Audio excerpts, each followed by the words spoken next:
Today I want to talk about the biggest short squeeze on record, which happened as a result of a reverse split. This stock squoze from $400 to $25,000 in only a few days, back in August of 2020. Part of what made this stock so volatile was the fact that it had a small float after that reverse split, meaning that shorts were scrambling to cover. So stay tuned and let's make some money. And now I'm going to dive straight in with the key information. So, Trading Secrets tweeted saying DGAZF was an OTC stock with a much lower float, and it ran from $125 pre-squeeze or $400 after the initial run-up all the way to $25,000. He said FINRA acted with a U3 halt after the run-up and after the squeeze, effectively preventing any further trading because it was causing harm to the overall market. Now, obviously with MMTLP, FINRA issued the U3 halt a few days before MMTLP was actually delisted, effectively ruining their squeeze, which I spoke about in a video last week. He said although $25,000 for MMTLP was unlikely, $1,000 plus was very realistic. However, now that AMC is about to perform a reverse split, similar to DGAZF, and has tons more synthetics, $25,000 for AMC could be very possible. Now we can see from this article that it says Credit Suisse AG announces the reverse split of its DGAZ ETNs into DGAZF.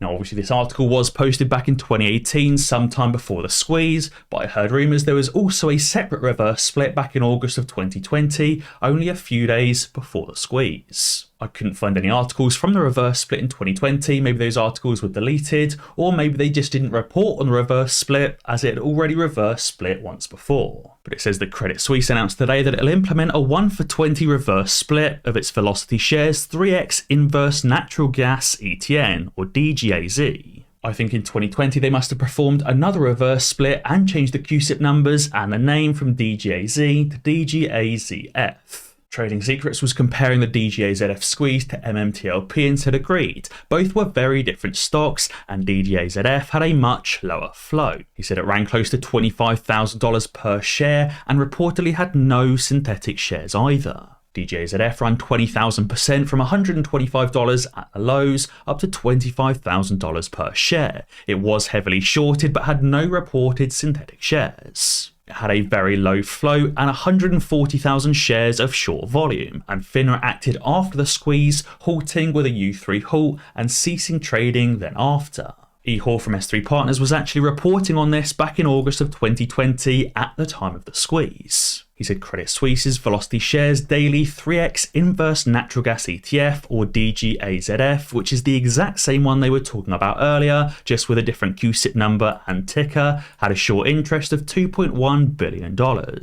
He said there was 140,000 shares shorted, which was 46% short interest of the float, with only a 19% borrowing fee. But that caused $2 billion in mark-to-market losses for those shorts as they were scrambling for the exit. Now I actually saw some crazy screenshots of people that were actually trying to trade the squeeze back in August of 2020. This person here on Webull started by buying 27 shares at $4,800 per share. He did actually paper hand and sell those shares pre-run up and took around a $30 loss on each share. He then bought those 27 shares back at $4,803, bought an extra 18 shares at $5,145 and sold all 45 of those shares at $12,896 per share.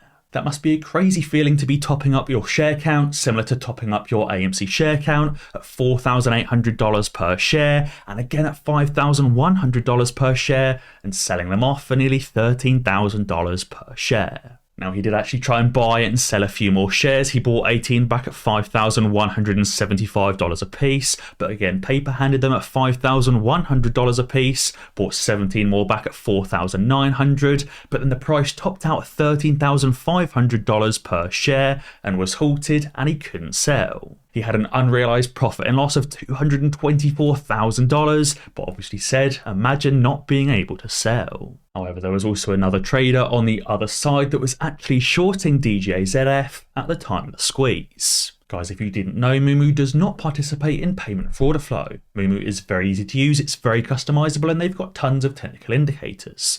And right now you can get 20 free stocks worth up to $2,000 each. That's up to $40,000 in free stocks, and for the holiday period, Moomoo is holding a $60,000 giveaway sweepstake. He said, I personally lost $250,000 today. Margin call. He said, my Interactive Brokers account is locked, even though I spoke to Interactive Brokers today and was told to just wait and they wouldn't be liquidating accounts due to the DGAZF manipulation. He said, I shorted 20 shares of DGAZ months ago before the second reverse split and the ticker change from DGAZ to DGAZF. He obviously shorted those 20 shares of DGAZ, but over the summer the ticker changed to DGAZF on that second reverse split. And even though he was only shorting 20 shares, that resulted in a $250,000 loss. But I think that just goes to show that a giant squeeze is actually possible, as this only happened back in August of 2020 and happened fairly soon after a reverse split. As Retail Stocks tweeted, he said, what if I told you that anti-AMC types, aka hedgies, want you to focus on comparing reverse split prices to pre-reverse split prices to make you think negatively? He said, what if I told you a move from $25 to $50 is literally the exact same as $5 to $10, or from $50 to $100? Even though a move from $50 to $100 sounds bigger than going from $5 to $10, it's still a 2x in price or a 100% increase. And it seems that many of these stocks that have squeezed actually squeezed when the price was already over $100 per share.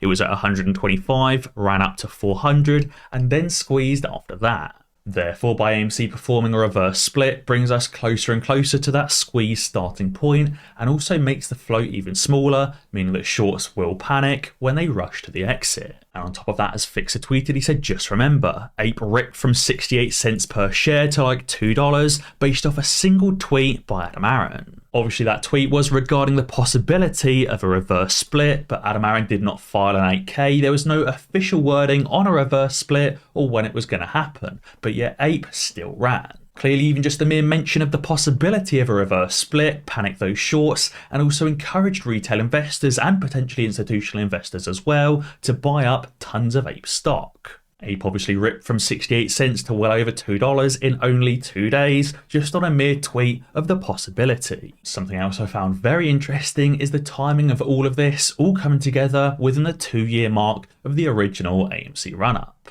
As 741 Trade tweeted, he said Archegos' preferred means of self-destruction was the 24-month bullet swap. He said it's very interesting timing with brokers like Credit Suisse performing heavy liquidations right on the verge of the 24-month anniversary of the AMC and GameStop run-up. If there's tons and tons of these 24-month bullet swaps that do reset towards the end of January 2023, that'd be perfect timing to perform this conversion and reverse split, causing the squeeze. Obviously, these market makers and hedge funds are going to have to find an institution crazy enough to take the other side of their bullet swaps, allowing them to actually reset them. And as I spoke about in my video yesterday, they're not going to be able to find a broker crazy enough to take on the other side of their crazy bullet swap bets. Stephanie tweeted, she said, think about this. Adam Aaron introduced Ape and the shorts went crazy and shorted it, doubling down and tripling down on their positions. She said, think about how much bigger their hole is right now. She said, look at how much they've compressed the spring, and the spring is ready to explode. She said, Ape being a preferred equity stock makes it dangerous to short, and we saw them start shorting it as soon as it was released. She said their risk is not based on risk to reward, it's a necessity for them to short it to kick the can another day. She said, if anything, this play has only gotten bigger as a result of Adam Aaron creating Ape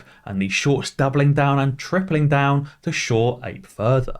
And she said, personally, I feel like we're heading into the last play of the game. She said it's just her opinion and how she sees it. I think knowing that DGAZF actually squeezed off the back of a reverse split made sense that Adam Aaron has basically forced these shorts to double and triple down before performing that reverse split. On top of that, this has all been perfectly timed during one of the largest market crashes so far on record. As Zero Hedge tweeted, they said 2022 was twice as bad as the global financial crisis in terms of overall absolute dollar value lost. They said nearly $40 trillion in stocks and bond value has been vaporized, double what was wiped out in 2008. Even though on a percentage by percentage basis, so far in 2022, the stock market has not lost as much value as it did in 2008. On overall dollar value, it's lost way more. But as Unusual Whales tweeted, they said Morgan Stanley's Mike Wilson says that he sees the S&P 500 falling further to 3,000 points early next year. He's basically expecting the S&P 500 to fall another 20% on top of what it's already fallen to below those pre-pandemic lows. But guys, be sure to let me know what you think down in the comments below.